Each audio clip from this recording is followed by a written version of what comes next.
So, this is my latest article in Christianity Today. It's actually out in print. And the reason I wanted to write this article is because I wish there was an article like this for me 10 or 12 years ago. I was a Christian woman. I was co-leading a Bible study, gone to church my whole life, been on many mission trips. And yet for many years, I was struggling with an addiction to alcohol.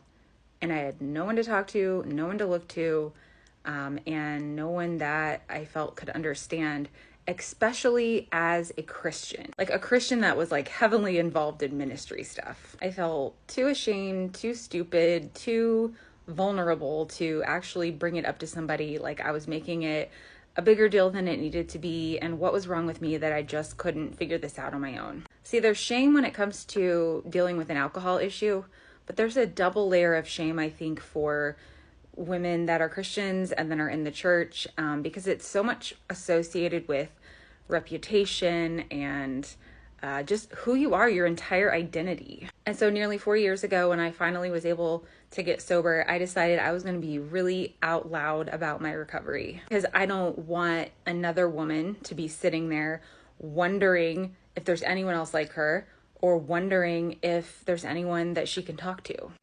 Because the reality is that alcoholism among women generally in the United States is growing exponentially and has been growing. And so there is a comparable number of Christian women in the pews beside you every week at church that are suffering as well. And there's a whole bunch of reasons that maybe they're not telling you about it, but I want churches and I want Christians to know that you need to be thinking about this, and you need to be aware that someone that you don't know is struggling could be struggling. Someone that you would never think had a problem with this could have a problem with this. And there are not a ton of resources out there in the Christian community specifically.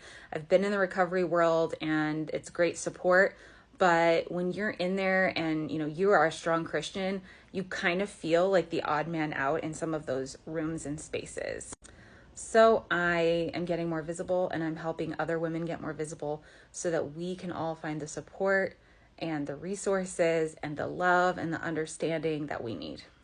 And if you're wondering if you're part of this group or if you have a problem, I would just encourage you to get curious. Don't give yourself an ultimatum, but just start asking questions.